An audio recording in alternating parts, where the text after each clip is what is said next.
നമസ്കാരം. ബി.ജെ.പി. ഇതര പാർട്ടികൾ ഭരിക്കുന്ന സംസ്ഥാനങ്ങളോട് കേന്ദ്ര സർക്കാർ അവഗണന എന്ന ആരോപണം ശക്തമാകുമ്പോൾ രാജ്യ തലസ്ഥാനം സമരവേദിയാകുന്നു.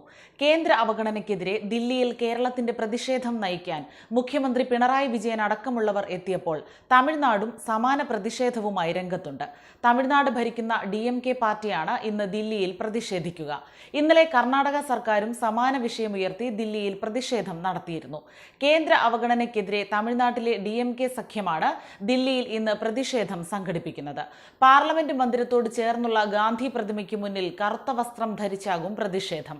8 ജില്ലകളിലെ പ്രളയക്കെടുതിയിൽ 37,000 കോടി രൂപയുടെ പാക്കേജ് ആവശ്യപ്പെട്ടിട്ടും അവഗണിച്ചതിലാണ് പ്രതിഷേധം ഉയർത്തുന്നത്. കേന്ദ്ര ബജറ്റിൽ സംസ്ഥാനത്തെ തഴഞ്ഞെന്നും DMK ആരോപിക്കുന്നുണ്ട്. ജന്തർ മന്ദറിൽ ഇന്നലെ നടന്ന പ്രതിഷേധ ധർണയിൽ കർണാടക മുഖ്യമന്ത്രി സിദ്ധരാമയ്യയും ഉപമുഖ്യമന്ത്രി DK ശിവകുമാറും അടക്കമുള്ളവർ പങ്കെടുത്തു. ദക്ഷിണേന്ത്യൻ സംസ്ഥാനങ്ങളെ മോദി സർക്കാർ ഞെരുക്കുകയാണെന്ന് കർണാടക മുഖ്യമന്ത്രി സിദ്ധരാമയ്യ കുറ്റപ്പെടുത്തി. കേരള സർക്കാരിന്റെ സമരത്തിന് പൂർണ്ണ പിന്തുണയെന്നാണ് കർണാടക ഉപമുഖ്യമന്ത്രി DK ശിവകുമാർ പറഞ്ഞത്.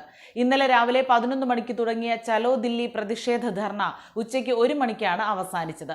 കോൺഗ്രസിന്റെ കൊടിയോ പേരോ എവിടെയും ഉപയോഗിക്കാതെ സംസ്ഥാനത്തിന്റെ ബാനറിലാണ് ഭരണപക്ഷ നേതാക്കൾ സമരമിരുന്നത്. മുഖ്യമന്ത്രി സിദ്ധരാമയ്യയുടെയും ഉപമുഖ്യമന്ത്രി DK ശിവകുമാറിന്റെയും നേതൃത്വത്തിൽ കോൺഗ്രസിന്റെ 135 MLA-മാർ, 30 MLC-മാർ, 5 MP-മാർ എന്നിവരടക്കം 200ഓളം നേതാക്കൾ സമരത്തിൽ പങ്കെടുത്തു.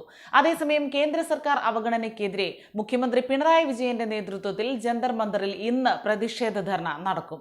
മുഖ്യമന്ത്രിയെ കൂടാതെ മന്ത്രിമാരും LDF MLA-മാരും MP-മാരും പ്രതിഷേധ ധർണയിൽ പങ്കെടുക്കും. രാവിലെ 10:30-ഓടെ കേരള ഹൗസിൽ നിന്നും മാർച്ചായാണ് മുഖ്യമന്ത്രിയും നേതാക്കളും ജന്തർ മന്ദറിലേക്ക് വരിക.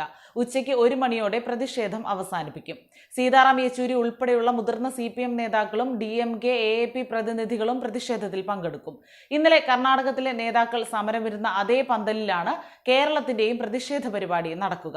കേരളത്തിന്റെ അതിജീവനത്തിന് സമരം അനിവാര്യമാണെന്നും ആരെയും തോൽപ്പിക്കാനല്ല സമരമെന്നുമാണ് മുഖ്യമന്ത്രി പിണറായി വിജയൻ സമരത്തെക്കുറിച്ച് പറഞ്ഞത്. ചരിത്രത്തിൽ കീഴ്വഴക്കങ്ങളില്ലാത്ത പ്രക്ഷോഭമാർഗം തിരഞ്ഞെടുക്കേണ്ടി വന്നു. ഒരാളെയും തോൽപ്പിക്കുക എന്ന ലക്ഷ്യം സമരത്തിനില്ല. അർഹതപ്പെട്ടത് നേടിയെടുക്കുകയാണ് ലക്ഷ്യമെന്നും മുഖ്യമന്ത്രി പറഞ്ഞു. രാജ്യമാകെ കേരളത്തോടൊപ്പം അണിചേരുമെന്നാണ് പ്രതീക്ഷ. സമരത്തിന് കക്ഷി രാഷ്ട്രീയ നിറം നൽകരുത്. സഹകരണ ഫെഡറലിസം എന്ന ആശയം ഈ അടുത്ത് കേന്ദ്ര നടപടികളിലൂടെ നഷ്ടപ്പെട്ടു. BJP ഭരിക്കുന്ന 17 സംസ്ഥാനങ്ങളിൽ കേന്ദ്രത്തിന് ലാളനയാണ്. NDA ഇതര സർക്കാരുകളോട് പീഡന നയമാണുള്ളത്. കേന്ദ്രത്തിൻ്റേത് ഭരണഘടനാ തത്വങ്ങളുടെ നഗ്നമായ ലംഘനമാണ്. വായ്പാ പരിധിയിൽ വൻതോതിൽ വെട്ടിക്കുറവ് വരുത്തി. 15ാം ധനകാര്യ കമ്മീഷന്റെ ശുപാർശകൾ പാർലമെന്റ്, രാഷ്ട്രപതി എന്നിവർ അംഗീകരിച്ചതാണ്. എന്നാൽ ഇത് അട്ടിമറിക്കപ്പെട്ടു. ഏത് വിധേനയും കേരളത്തെ ബുദ്ധിമുട്ടിക്കാനുള്ള നീക്കമാണ് നടക്കുന്നത്. കടമെടുപ്പ് പരിധി വെട്ടിക്കുറച്ചു. ഇല്ലാത്ത അധികാരങ്ങൾ കേന്ദ്രം പ്രയോഗിക്കുന്നുവെന്നും മുഖ്യമന്ത്രി കുറ്റപ്പെടുത്തി.